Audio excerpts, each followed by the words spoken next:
નવી નવી રેસીપીઓ જોવા માટે મારી ચેનલ હર્ષા કુકિંગ ગુજરાતીને સબસ્ક્રાઇબ કરો અને લાઈક પણ આપો. હર્ષા કુકિંગ ગુજરાતી ચેનલમાં આપનું સ્વાગત છે.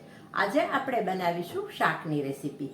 શાકની રેસીપીમાં આજે આપણે બનાવીશું ઘરમાં જ રહેલા મસાલાથી અને ઘરમાં જ રહેલી બે ચીજથી ટેસ્ટી એવું ચટપટું શાક. અને આ શાક છે મરચાં અને ટમેટાનું શાક. ઘરમાં જ્યારે કોઈ શાક ન હોય ત્યારે બનાવી શકાતું આ મરચાં ટમેટાનું શાક હું કઈ રીતે બનાવું છું તેના માટે પૂરો વિડીયો તમે ચોક્કસ જોજો. તો ચાલો બનાવીએ આજની રેસીપી મરચાં ટમેટાનું શાક.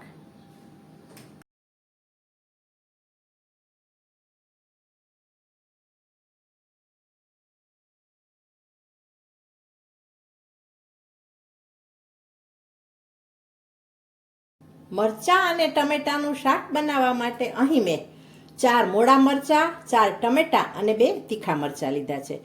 તીખા અને મોડા 2 મરચાંનું કોમ્બિનેશન કરવાનું. જો એકલા મોડા મરચાં લઈશું ને તો તીખો સ્વાદ નહીં આવે અને બહુ તીખા મરચાં લઈશું તો એકદમ તીખું શાક થઈ જશે. એટલે મેં બેલેન્સ કરેલું છે.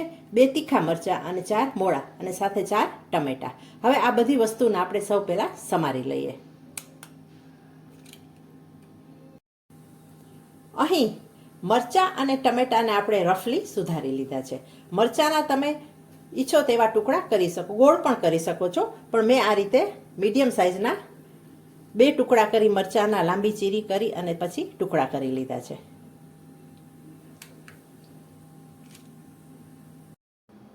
હવે આપણે મરચાં અને ટમેટાના શાકનો વઘાર કરીશું. તેના માટે મેં 1.5 ચમચો તેલ મૂકેલું છે. તેલ ગરમ થઈ ગયું છે.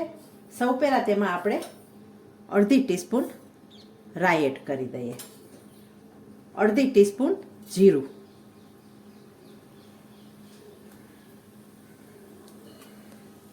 મીઠા લીમડાના પાન 5 થી 6,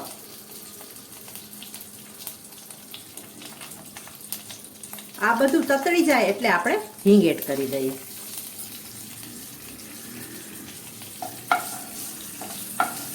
હિંગ એડ કર્યા પછી આપણે તેલમાં બધું આ રીતે મિક્સ કરીએ એટલે વઘાર એકદમ સરસ તૈયાર થઈ જાય. અહીં ગેસને આપણે સ્લો જ રાખવાનો છે.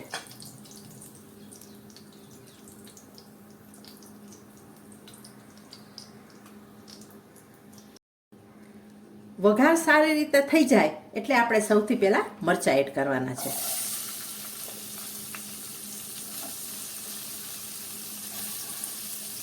અને મરચાં એડ કર્યા પછી હવે આપણે મિક્સ કરીએ.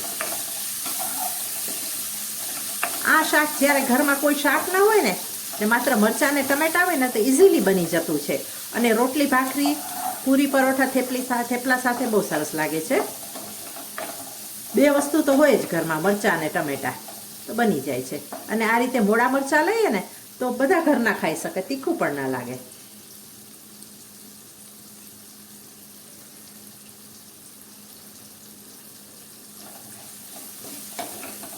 મરચાં થોડા આ રીતે સંતળાઈ જાય એટલે 30 સેકન્ડમાં આપણે એડ કરી દઈએ તરત જ ટામેટાં.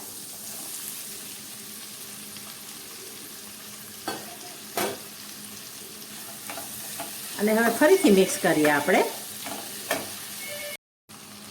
મરચાં અને ટમેટાં નાખ્યા પછી અને મિક્સ કર્યા પછી આપણે સ્વાદ મુજબ મીઠું એડ કરી દઈએ. મીઠું નાખીએ ને એટલે વસ્તુ તરત ચડી જાય. મીઠું નાખ્યા પછી આપણે આ રીતે ચલાવી લઈએ અને સાથે આપણે હળદર પણ એડ કરી દઈએ. હળદરનો કાચો સ્વાદ ના આવે. મીઠું ને હળદર પહેલાં નાખી દઈએ ને શાકમાં તો એકદમ સરસ રીતે હળદર પણ ચડી જાય. ઘણીવાર એવું થાય કે હળદર કાચી હોય ને તો કાચો સ્વાદ આવે, સરખી મિક્સ ન થાય તો, ચડે નહીં તો. અને હવે આપણે ઢાંકી દઈએ.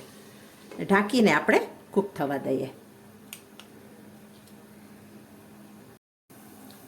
2 થી 3 મિનિટ થાય એટલે આપણે વચ્ચે વચ્ચે ખોલીને ફેરવતા જઈએ એટલે બંને વસ્તુ સારી રીતે કૂક થઈ જાય. અને આ શાકમાં આપણે પાણીનો બિલકુલ ઉપયોગ કરવાનો નથી. અને આ શાક તમારે બહાર ટૂરમાં જવું હોય, પ્રવાસમાં જવું હોય તો આગલે દિવસે રાત્રે બનાવ્યું હોય ને તો બીજે દિવસે સાંજ સુધી તમે ખાઈ શકો. પાણી વિનાનું છે એટલે બહુ સરસ લાગશે. અને આપણે બીજા ઇન્ગ્રીડિયન્ટ્સ પણ નાખશું જેના કારણે આ શાક ટેસ્ટમાં બહુ સરસ લાગશે. ફરીથી ઢાંકીને આપણે ચડવા દઈએ. ફરીથી 3 મિનિટ પછી હવે આપણે ખોલીએ. જુઓ,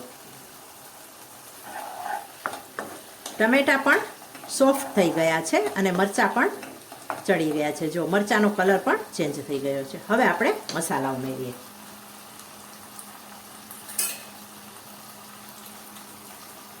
1 ટીસ્પૂન કાશ્મીરી મરચાંની ભૂકી. મરચાંની ભૂકી તમારે તીખી નાખવી હોય અથવા કાશ્મીરી મરચાંની ભૂકી વધારે નાખવી હોય તો વધારે પણ નાખી શકો છો. 1 ટીસ્પૂન ધાણા જીરું, 1 પિંચ ગરમ મસાલો અને 2 ટેબલસ્પૂન ગોળ.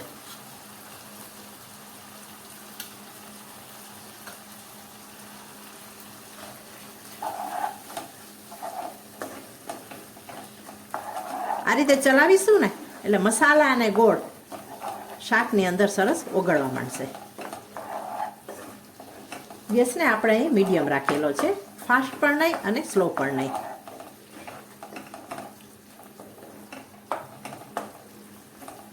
જો કેટલું સરસ શાક તૈયાર થઈ રહ્યું છે.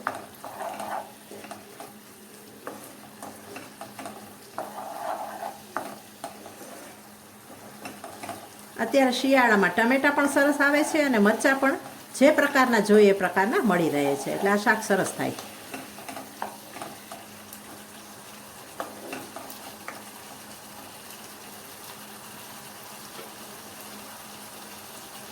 ફરીથી ઢાંકીને 2 થી 3 મિનિટ આપણે કૂક થવા દઈએ.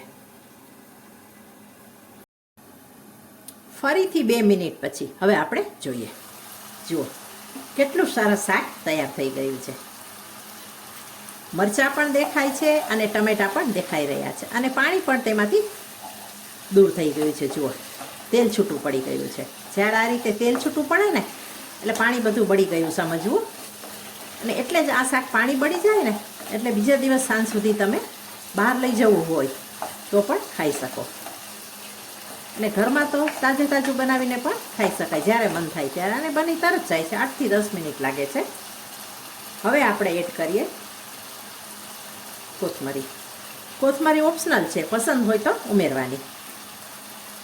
હવે ગેસને બંધ કરીશું અને છેલ્લે શાકને ચટપટો ટેસ્ટ આપવા માટે અડધા લીંબુનો રસ. ટમેટા મોળા હોય તો નાખવાનો અને જો ખાટા હોય તો લીંબુના રસની જરૂર નથી. ટમેટા જોઈ લેવાના, એ રીતે લીંબુનો રસ ઉમેરવાનો. નહીં તો બંને નાખીએ ને તો વધારે ખાટું થઈ જાય. જુઓ તૈયાર થઈ ગયું છે. એકદમ સાદા મસાલાથી તરત જ બની જતું ઇઝી એવું મરચાં ટમેટાનું શાક.